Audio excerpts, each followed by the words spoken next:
Something just snapped in Chicago, and once it snapped, there was no putting it back. As part of this order, our police department will document ICE and Border Patrol activity and attempt to identify officers on the scene. This evidence will then be preserved and, at the direction of my office, will be referred to the state's attorney's office for potential prosecution. The head of Chicago's police union is blasting the mayor's order, calling it toilet paper. Overnight, we witnessed yet another face-off between anti-ICE protesters and federal officers. It seems like we have another situation. If we turn around, turn the camera on, they're now telling the crowd. Because when the Chicago Police Department openly refuses the mayor of its own city, that's not politics anymore. That is a breakdown of authority. Now, this all centers on Brandon Johnson, who thought he could issue an executive order telling Chicago police how to deal with immigration and customs enforcement, and that they would just fall in line. But they didn't. Instead, the police superintendent said no. The police union said no. Even the Fraternal Order of Police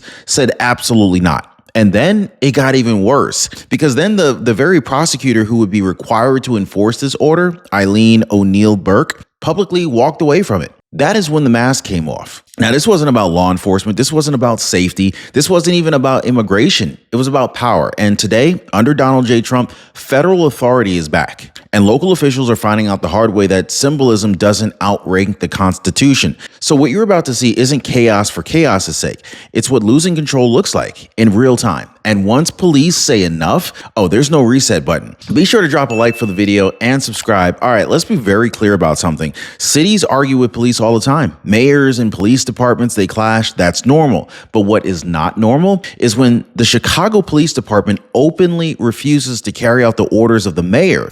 Our responsibilities when it comes to federal agents, and I've been asked these questions, we do not interfere with the duties and responsibilities of federal agents. We don't have to agree with it. It doesn't matter. You don't have to agree with it. We do not interfere with their orders. And when they go out to carry out their orders, they will do that the way that they're trained to do it and their understanding of what it is they have to do. CPD will not arrest and cannot arrest federal agents because someone deems what they're doing is illegal or unlawful. Their rules of engagement are different from CPD and other local law enforcement agents. If for any reason a crime is being committed, an ICE agent, state, local police officers, if it involves law enforcement, we are going to show. That's the moment everything changes, because this wasn't a quiet disagreement behind closed doors. This wasn't leaked sources or anonymous quotes. This was public, direct, and absolute. Police leadership looked at Brandon Johnson and said, no, not we'll review it, not we'll figure it out. Just no. And once that happens, authority starts to drain out the room. So this is why people are calling it a total revolt. See, y'all sit here too comfortably, thinking that everything, black people stupid, that we don't understand what's going on, that we're going to vote blue no matter who. And all y'all got to do is use the race card. All y'all got to do is call white supremacy, the white man. But we're in a heavily Democratic city from top to bottom. State and city, all Democrats. So can we say that the Democrats are racist white men or white women? Who is it? Because this is what y'all telling us. So I'm letting you all know, Chicago flips red. We are not paying these taxes. We are calling for a boycott on these taxes. Nobody is playing this game no more. We won't pay our taxes until we get a forensic audit on where all our money is going. We're demanding that. We're asking President Trump to send the feds here. 30 seconds. The DOJ here. We need a forensic audit on where our money is going. And we are not paying no property taxes. And we are calling for a boycott. And we're going around to every ward in the city and calling for it. You all going to learn to stop playing with us. And you all going to learn that you all work for us. So this is why people are calling it a total revolt. Because when law enforcement stops pretending, when they stop playing along, when they stop smoothing things over for City Hall, that's not politics anymore. That is a total failure. And so here's the key point that most people miss. Police, they don't do this lightly. They know the risk, they know the pressure, they know the consequences. So when they draw a line in the sand, this pretty much tells you something serious has gone wrong at the top. And that brings us to the very order that lit this fuse. You're accounting for these massive pension debts, which the yearly budgets that the city passes doesn't really account for, although they do spend billions to even tread water for the pensions. And you've got borrowing that the city has somewhere around $19 billion. But how does Chicago compare to other cities of its size? So Chicago's interesting because accounting rules are different. When you compare New York City to Chicago, New York City, by state law, because in the 70s they were so close to bankruptcy, the state law says New York City has to put in the actuarially determined contribution for their pensions. However, Chicago, when you look at their financial reports, they do not include they don't include the school district. New York includes everything. So if Chicago were including the same thing as New York, Chicago would actually be in a much worse shape if the school districts were included. And certainly we cover CPS as a separate body of government. We know their financial struggles are significant. Okay. This all started with one move, an executive order from Brandon Johnson aimed directly at immigration and customs enforcement. So the order didn't just criticize ICE. It didn't just posture. It put Chicago police right in the middle. It told local officers to document federal agents, to preserve evidence, to prepare cases. In other words, it asked city cops to stand between armed federal agents and a political agenda. This is not symbolic. This is very dangerous. Police immediately understood what this meant. One bad call, one misunderstanding, one heated moment, and suddenly local police officers are facing federal charges or even worse. So this wasn't about immigration enforcement. This was about using police as props. Johnson says the federal government needs to be held accountable as Chicago braces for more immigration enforcement this spring. No matter what the vice president or the president says, there's no such thing as absolute immunity in America. In a new executive order signed today called ICE on Notice, federal agents could be criminally charged if they violate the local or state law in the future or in the past, like during Operation Midway Blitz. It starts with the Chicago Police Department, who would document evidence, preserve it, and talk with federal supervising officers on scene.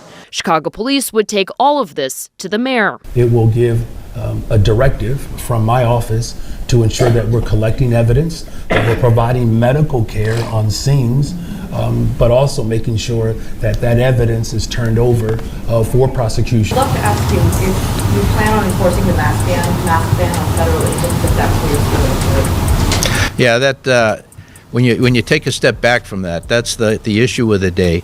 The reality of one armed agency approaching another armed agency to create conflict over something that would be a misdemeanor at best or an infraction, it doesn't make any sense. It's not a good public policy decision, and it wasn't well thought out in my opinion. Over the weekend, the mayor said his executive order had the full support of O'Neill Burke, but she posted on social media that was not true.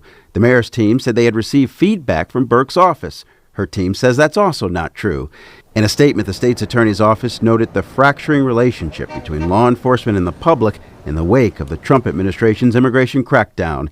The office said in part, during this fraught atmosphere, the mayor of Chicago issued an executive order and falsely claimed that the Cook County State's Attorney's Office reviewed and supported his order. The office was not provided with a copy of the executive order until it was released to the public Saturday. And the police saw this instantly. They saw that they were being turned into foot soldiers for a political fight that they didn't start and couldn't control. So instead of complying, they just refused flat out. And this refusal set off a chain reaction that Brandon Johnson never saw coming. So here's where this stops being theoretical, because it wasn't just activists that were complaining. It wasn't just commentators yelling online. The leadership of the Chicago Police Department spoke publicly. And of course, the superintendent didn't hedge. He didn't rant, he didn't posture, he didn't attack the mayor. He just calmly explained reality. Look, federal agents are federal agents. They operate under federal authority. Local police do not arrest federal officers because a mayor doesn't like what they're doing. CPD will not arrest and cannot arrest federal agents. That's it. No drama, no ideology, no loopholes. He made it clear that CPD would not interfere with ICE, would not detain them, would not pretend federal law suddenly stops at the city limit sign. And that moment really mattered, though, because when the top cop says this out loud, it sends a signal through the entire department. It tells officers on the street, you're not being thrown under the bus. You will not be sacrificed for politics. And once that signal goes out, the mayor's leverage is completely gone. But what happened next made this whole thing even worse because then the union stepped in. Now, let me pause here for a second because this moment actually connects to something even bigger than this. So what you just heard from the police superintendent, it was clarity. No politics, no spin, just the reality. This is exactly what a lot of seniors don't get when it comes to Medicare. Now, too many people are told, oh, you're all set, only to find out later that they weren't all set. In fact, listen to this from a verified reviewer who reached out to Chapter after being misled elsewhere. They said, I had been going through Senior Select Quote. They told me I was on a dual eligibility and they lied. I got a hold of Chapter this year and I gained $2,700 in benefits each year in my pocket and an additional $2,900 in benefits that I get to use throughout the year. Thank you so much. That's real money. That is real relief. And just like with law enforcement, clarity matters because bad information costs you. So if you're on Medicare or helping someone who is, don't guess about this. Just talk to someone who actually checks the details for free, by the way. And most people are already calling the phone number down below, 909-563-8279 right now, or they're clicking the link down below to go to askchapter.org/Ron. All right, let's get back to what happened next because this is where the pressure really explodes. This is when things went from bad to unrecoverable. The Fraternal Order of Police didn't just disagree with the order. They mocked it. They made fun of it. They called it worthless. They called it reckless. They warned that it could put police officers in legal danger. And that warning matters because unions exist for one reason: protection. I'd love to ask you if you plan on enforcing the mask ban on federal agents, if that's what you're doing. Yeah, that when you take a step back from that, that's the issue of the day. The reality of one armed agency approaching another armed agency to create conflict over something that would be a misdemeanor at best or an infraction, it doesn't make any sense. It's not a good public policy decision, and it wasn't well thought out in my opinion. So when a police union says this could get our members charged, that's not rhetoric. That is a red alert. They accused Brandon Johnson of trying to use police for political relevance. They accused him of diverting attention away from the real crime, of risking officers' freedom to score ideological points. Now, at that moment, the mayor pretty much lost something that he can never get back: trust. Once unions turn on you, compliance disappears, and once the unions revolt, control evaporates. And now the message was crystal clear. This was not one official. This wasn't one department. This was an institution saying no. And once that happens, the question becomes bigger than Chicago because police across the country are watching this, and some of them are already responding. So this is the heart of the revolt. Police officers understand something politicians often pretend not to. Every order has consequences. Every badge comes with risk. Every arrest can end a career or a life. So when officers inside the Chicago Police Department saw what this executive order really meant, they drew a hard line in the sand. The head of Chicago's police union is blasting the mayor's order, calling it toilet paper. John Catanzaro writes on Facebook that the same guy who hates the police now wants to use them for his own personal and political relevance. Mayor Johnson says he's acting now because it appears ICE will be returning to Chicago for another surge sometime this spring. The Fraternal Order of Police is against this. In an emailed statement, a spokesperson writes in part, "This is just more political bluster from City Hall. we will be exploring the legal jeopardy Brandon Johnson might be placing our members into. They were refusing because they were being asked to absorb all the risk for somebody else's ideology. Now, think about that, okay? If a cop interferes with a federal agent and things go wrong, who pays the price? It's not the mayor. It's not City Hall. The officer does. Federal charges, civil lawsuits, prison time, a family destroyed. And for what, right? A press conference, a headline, a round of applause from activists who won't be there when the handcuffs come out. So officers said what needed to be said. We will not be weaponized. We will not be sacrificed, and we will not pretend with federal law. And once that mindset locks in, obedience disappears. That brings us to the next fracture, because while this political theater was unfolding, Chicago was bleeding. So here's a question that police were asking quietly at first. Why are we doing this? Chicago's dealing with shootings, murders, carjackings, violence that never makes national headlines anymore because it's just become routine. And so instead of focusing every available resource on that reality, Brandon Johnson, he chose symbolism. He pulled attention away from violent crime and pointed it at ICE. Not because crime disappeared, but because ideology demanded a fight. To officers on the street, the message was unmistakable. Criminals get deprioritized. Politics get priority. That's not just demoralizing, it's destabilizing. Because cops know what happens when criminals sense hesitation. They know what happens when enforcement gets distracted. They know who pays the price first. It ain't City Hall. It's neighborhoods that can't afford private security. It's the families that are stuck where they are. So, police weren't just rejecting an order, they were rejecting a worldview that treats public safety like a backdrop for activism. And once that realization set in, the system cracks. So let me stop here for a minute, because this part hits a lot closer to home than most people realize. What we're watching right here in Chicago, this is what happens when people get trapped in systems that drain them month after month, year after year, with no end in sight. And for a lot of homeowners, that system is their mortgage. Now think about it, right? 30 years, hundreds of payments, month after month, watching money leave your bank account, not because you're getting ahead, but because you're getting stuck. Now, most people, they don't even realize that they're trapped. They're told, oh, well, this is just how it works. Everyone has a 30-year mortgage. That's not true. I'm teaching homeowners right now how to eliminate their mortgage in just a few years instead of 30 years. Using a simple 4-step system, no gimmicks, no risky bets, no massive lifestyle sacrifice. It's not about paying more every month. It's about redirecting money you're already spending so that the mortgage collapses faster than you ever were told possible. Now, if you're tired of that giant monthly burden hanging over your life, if you want control back instead of waiting decades, click the Mortgage Eliminator link down below in the description and learn how it works. All right, let's get back to what happened next, because this is where the legal support completely falls apart. So this is where the whole thing collapsed in broad daylight, because Brandon Johnson didn't just issue the order, he claimed backup. He told the public his executive order was crafted with the prosecutor who would enforce it. That prosecutor is Eileen O'Neill Burke. And she came out and said, no, not quietly, not off the record, publicly. Her office made it very clear they were not consulted, did not review the order, and did not support it. Now, this matters more than people realize, because people don't enforce executive orders in a vacuum. They enforce laws backed by prosecutors. So once the Cook County State's Attorney's Office walked away, the order lost its spine. There was no enforcement, there was no prosecution, and there was absolutely no legal shield. So at this moment, every officer understood the truth. This wasn't policy. This was theater, and theater doesn't protect you in court. So here's the dangerous part. Symbolic orders don't just fail quietly, they confuse people. Earlier, ICE-free zone declarations had already done damage. People were led to believe federal law stopped at schools, hospitals, and daycare, but it didn't. But some people believe that it did. And when people believe the law isn't real, they act like it. They take risks, they run, they evade, they hide in places they think are protected. This is how panic starts.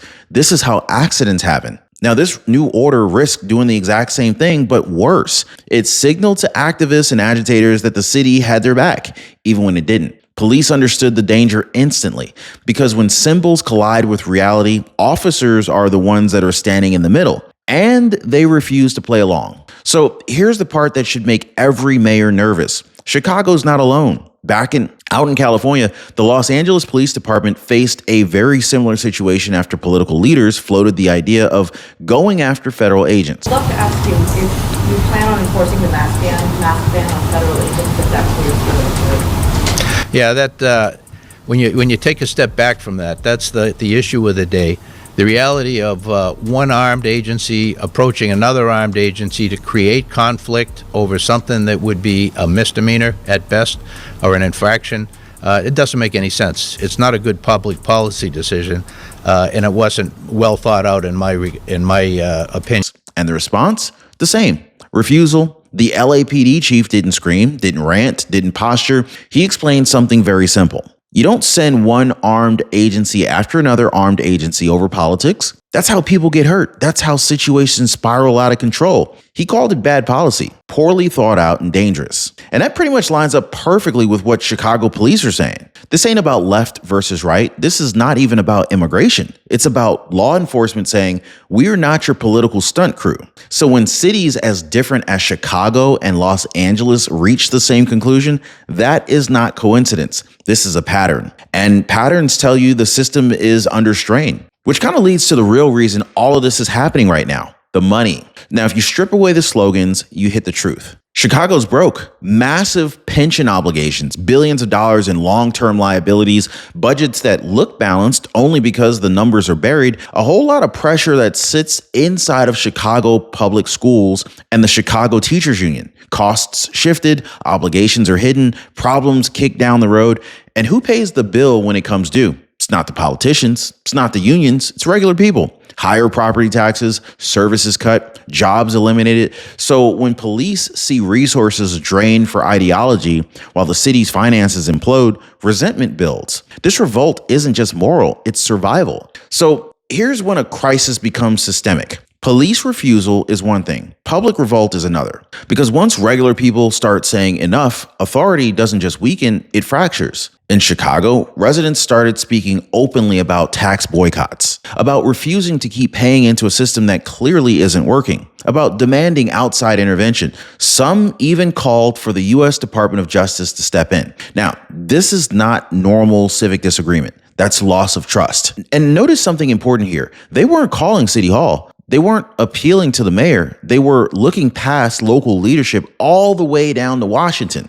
to Donald J. Trump and federal authorities. So when citizens bypass local government and ask the feds to intervene, this means legitimacy is gone. You can't govern people who don't even believe you're governing for them. So at that point, power doesn't get challenged, it gets ignored. And that leads us to the final truth of this story. So here's the part nobody in City Hall wants to say out loud. Power isn't taken from leaders, it evaporates. Brandon Johnson still has the title, still has the office, still has the microphone. But the Chicago Police Department drew the line. The union backed them, the prosecutor walked away, the public started pushing back. And when all of this happens at once, authority doesn't collapse with a bang, it drains out quietly. Orders stop carrying weight. Statements stop being believed. Threats stop working. That's what a breakdown looks like. Not chaos in the streets, but silence where obedience used to be. Chicago just crossed that line. And once it's crossed, there's no rewind button. Now, if you enjoyed this breakdown, make sure you hit the like button, subscribe to the channel, and turn on notifications so you don't miss out on what comes next. Because stories like this, these aren't isolated anymore. They're signals. And ignoring signals is how systems fail. I'll see you on the next one.